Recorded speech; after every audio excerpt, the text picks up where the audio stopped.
Hello and welcome to the Czech Republic and Racice for the second ICF Sprint World Cup of the 2016 season. Over 500 athletes from 55 nations are gathered in this venue that, by the way, will actually host the 27 World Championships to test themselves against the strongest and the fastest in the world. And with just 2.5 months to go to the Rio Olympics, tension is really mounting. We're now going to have a little bit more of an in-depth look at the actual venue. So let me introduce you the regatta course in Racice, 60 kilometers far away from Prague. The history is not so long. We started in 1986, and the first major event in canoeing was 93 junior sprint canoeing. Follows with several World Cup events and European Championships in sprint canoeing. Owners of this area is the National Canoe Federation and Rowing Federation altogether, and we must close cooperate with the responsible ministry and with the regional government to develop this area and be competitive for the international event. So facilities here, we have the equipment for the teams, that means boathouse with some accommodation facilities, also the 5-level finishing tower and open grandstand for spectators. Major event in 2017, of course, will be the Sprint Canoeing World Championships. We are prepared, made several reconstructions, and we also are prepared to upgrade all facility, not also for the teams, but also for spectators. Let me invite all of you, Canoe family, Canoe movement, to Racice next year to the World Championships to see how is the Czech hospitality and how is the high-level sprint canoeing in 2017.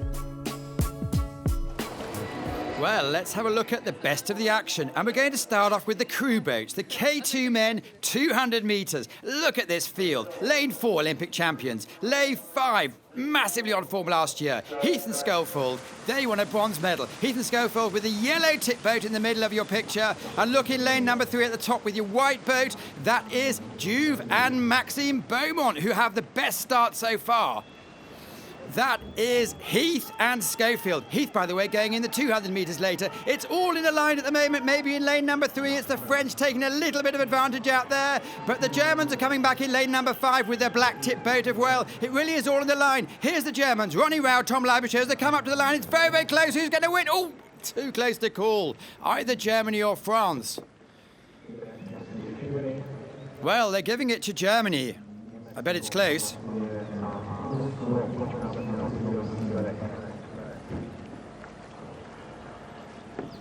Ronnie Rao, Tom Leibischer. Confirmation of the results. Germany take the gold, Leibischer Rao, silver to France, Beaumont Juve, and Great Britain take the bronze medal with Heath and Schofield. The Olympic champions, Russia, just missing out.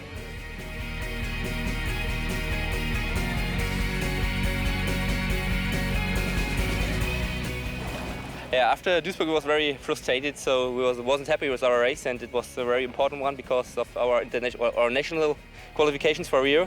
So we have to be good here to make the ticket, and yeah, for our self-confidence it was a really good one and was very important for the next races.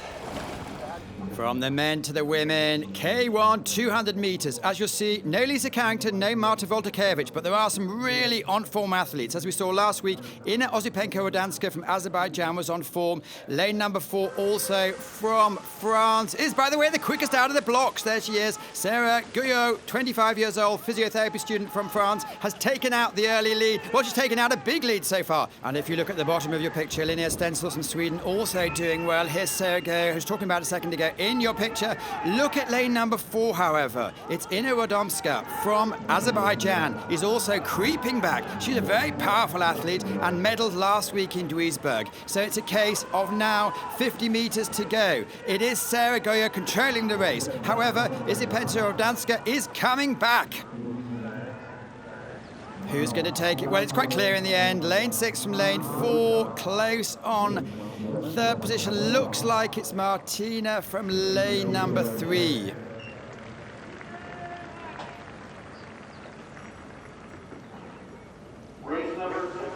Confirmation of the results there. Sergej takes the gold for France, Ina Ozypenko-Adamska takes the silver for Azerbaijan, and Martina Kolova takes the bronze for Slovakia.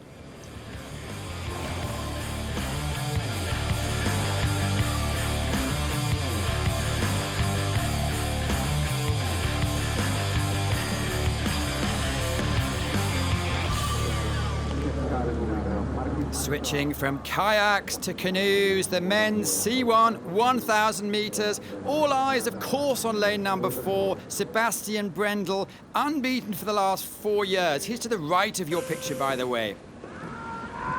And they're off.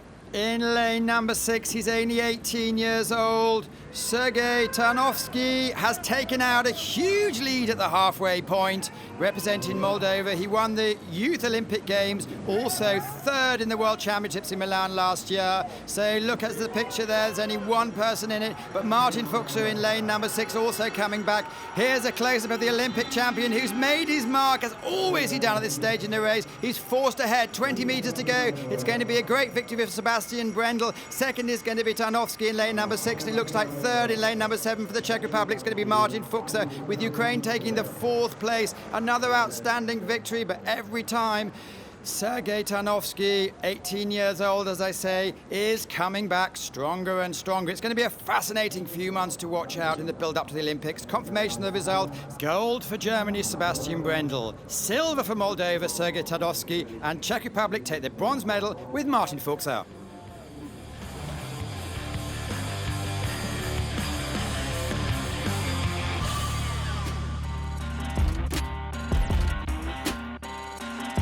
Hello, my name is Josef Dostal.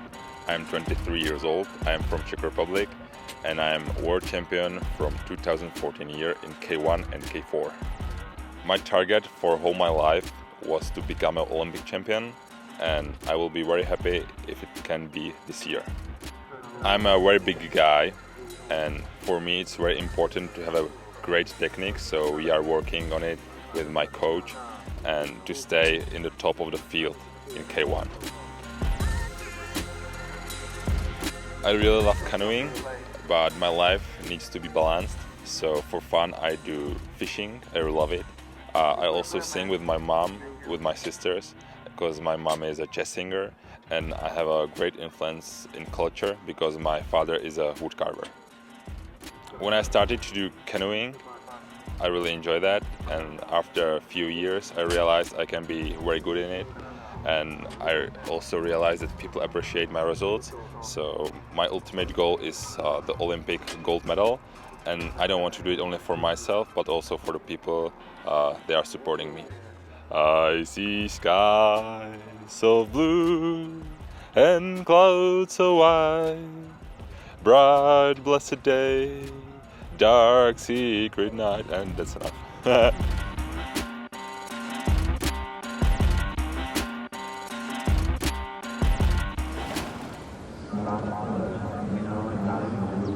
K1 men, 1,000 metres, A final. Rennie Holton-Poulsen, lane 2, world champion. Adam van Coverdon, 2004 Olympic champion. Here's Arthur Peters, 19-year-old from Belgium, also looking to put down his mark. And their early lead is Max Hoff. He's the current European Games champion. From Germany, of course, but no doubt about who's taken this race by the scruff of the neck. It's the giant who we've just seen on the profile, Josef Dostal, who's also a massive K4 presence. 2 boats in it. Dostal at the top of your picture, Max Hoff at the bottom. Rennie Holton-Poulsen looks like this is a race too far at the moment. Coming into the last 30 metres, it's going to be a race for 2nd and 3rd place. Josef Dostal takes the win in lane number 3. Max Hoff 6th, and Rennie Holton-Poulsen in lane number 2 takes the bronze medal. Serbia takes the 4th, and Canada takes the 5th place.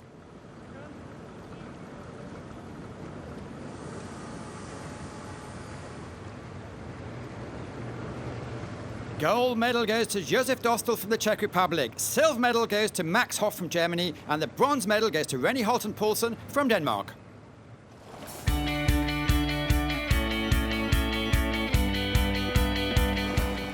We changed a little bit our tactic from Duisburg. Actually, my coach told me that I didn't make a good race in Duisburg, so we focused more on the first 500 meters. So I pushed a little bit harder. My goal was to stay in touch with René to the first 500, maybe let him go like one boat in front of me, not more, and then to a little bit speed up. Next event, K2, 500 meters for women. And if you look at the form book, the quickest in the qualifications was Ukraine in lane number 4, the Olympic champions and world champions in lane number 5 for Germany. There's also a younger German boat in lane number 6. So you see the two black and white boats in the middle.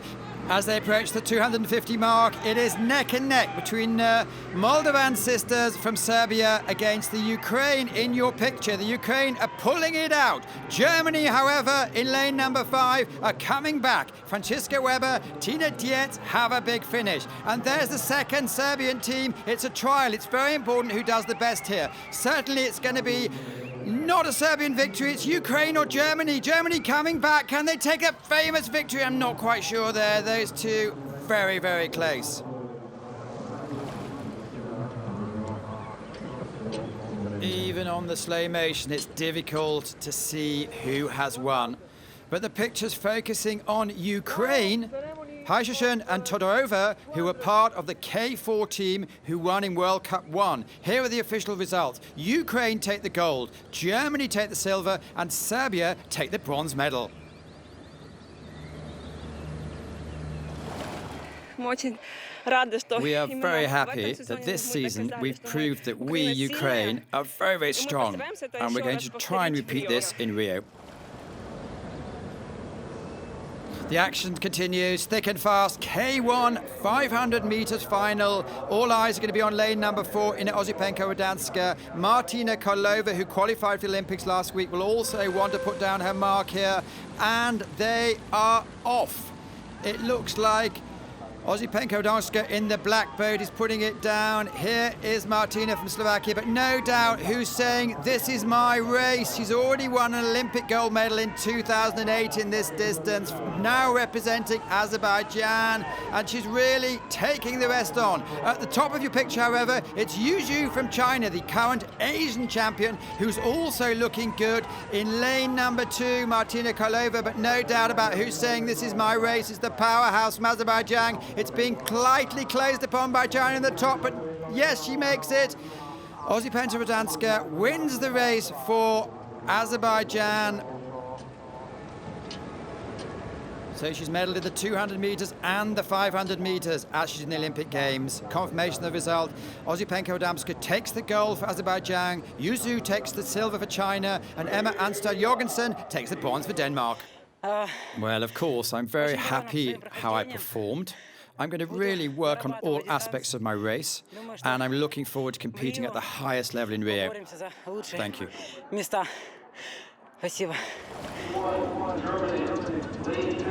We're moving into the C1 event, and the Russians not present, but some of the top athletes in this sport for the last 10 years, Yuri Shaban, Yevgeny Shuklin, Stefan Holtz, are the older generation who've medaled in Olympics and Worlds. What's the next generation going to do today?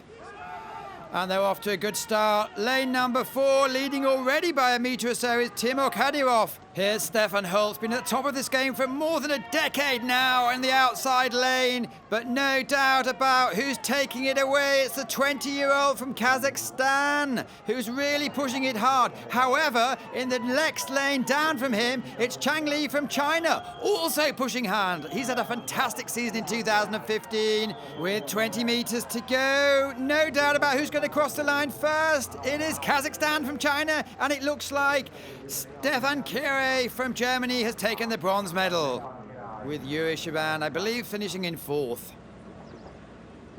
Doesn't even look tired. Confirmation of the results. Kazakhstan gold, Timur Kadyrov. Chang Li from China takes the silver, and Stefan Kire confirmed in the bronze for Germany.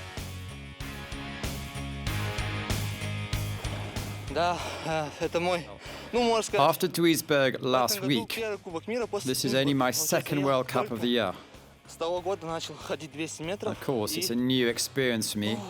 I started to try this distance last year, and of course, those results at this level are a bit unexpected for me. I'm delighted, however.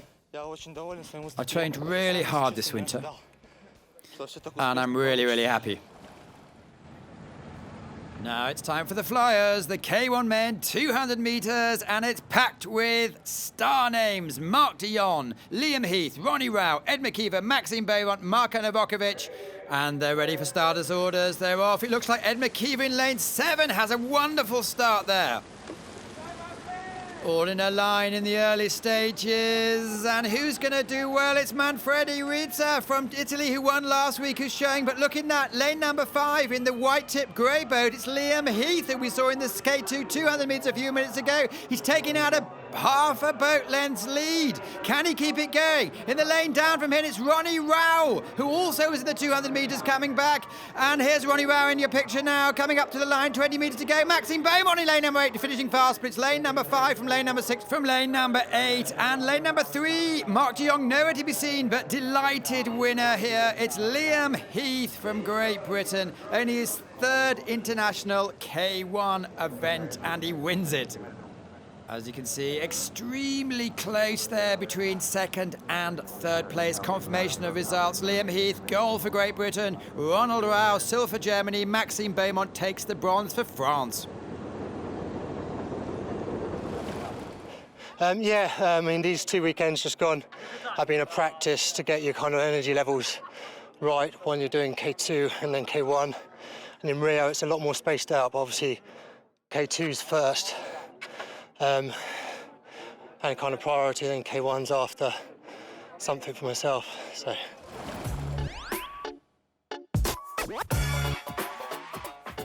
How do you use social media? I love it. I have a very good Instagram account, and also I work with Facebook. Well, I love to give news to my parents and friends, and it's really nice. You know new people from all over the world, so I love it. I use social media to keep in contact with my friends and family and to make a bit of a fool out of myself.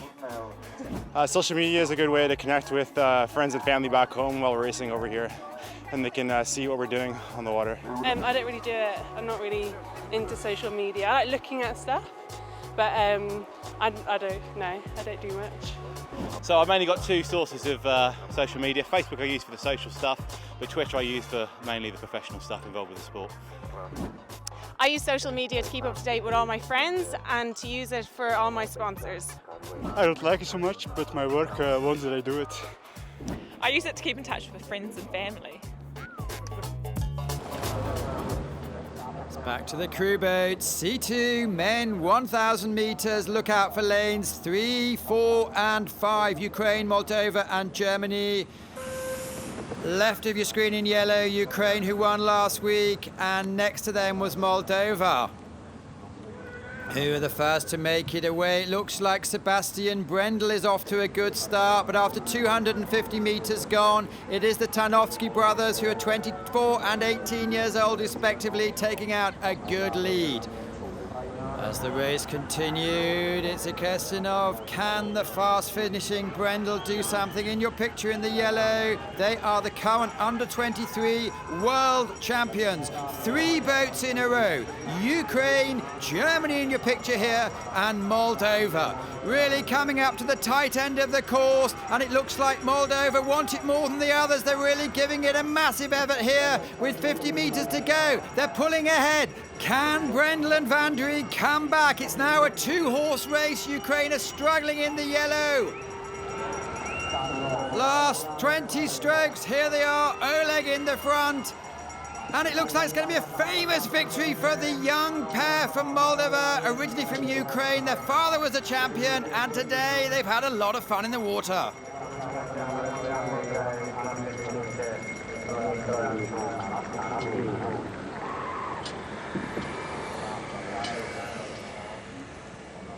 Confirmation of the results. The Tarnowski brothers take the gold for Moldova. Brendel, Van der Eek take the Germany's silver, and Janchuk and Mitchuk take the bronze for Ukraine.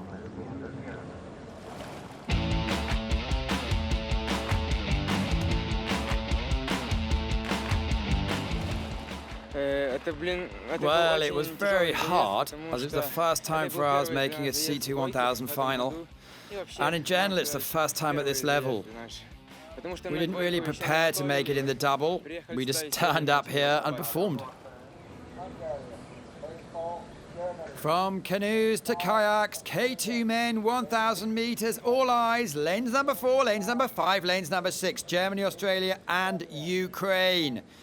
With maybe a lookout for lane number 7, who did exceptionally well last year. It's the two Frenchies in lane number 7 in your picture, Hubert and Ibois.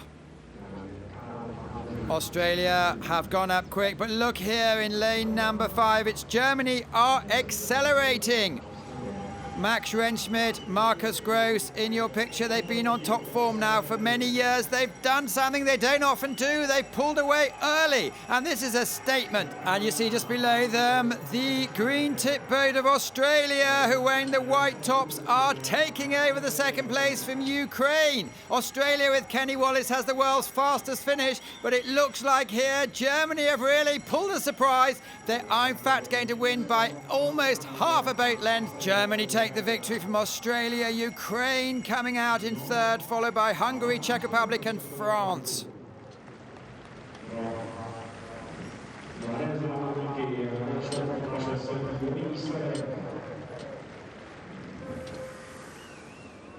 Confirmation of the results. Germany, as we've just seen, take the victory from Australia and Ukraine, with Hungary taking fourth place.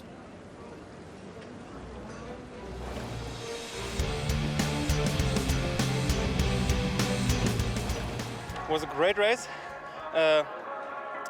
We want to take it before the finals, the final for 250, and so we decided this time to go a little bit after the 500, a little bit faster, and try to show the other guys what we want. Now on to their flying foursomes. Czech Republic, Australia, Germany, Hungary, Slovakia, all within a chance of doing something here.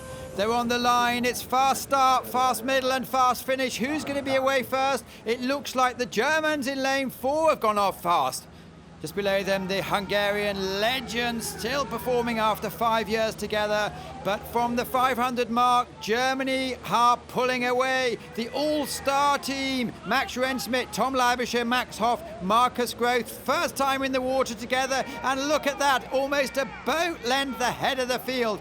250 meters to go. Germany are controlling the race. 3 boats fighting for second place. Australia in the yellow. Next to them, Hungary and Slovakia. But all eyes on this German combination. It's new, it's excited, and look at that. Slovakia are taking over in second place from Hungary in your picture. Zoltan Kamara been on the top of this game for the last 15 years, but no doubt about who's going to win it today. It's Germany with fast finishing. Australia just taking second from Slovakia. Within the end, Hungary running out of pace. Confirmation, Germany take the gold, Australia take the silver, and Slovakia take the bronze medal today.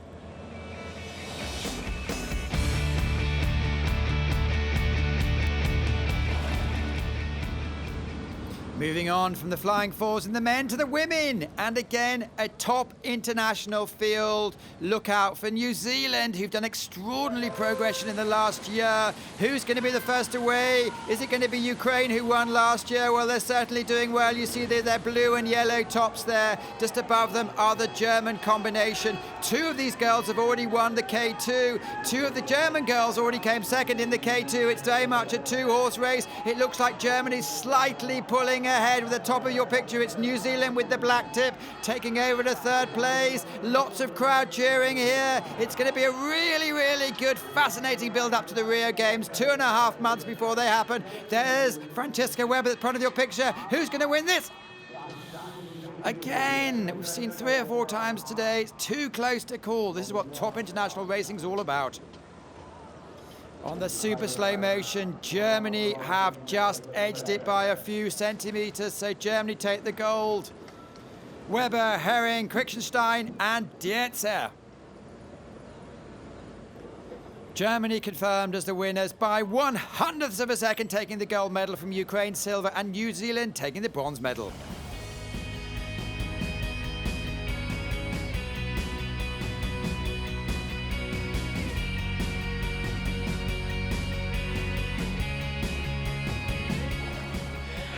It was our first race together in this combination, so we didn't really know what to expect, but it was a good race. I think we can do it better.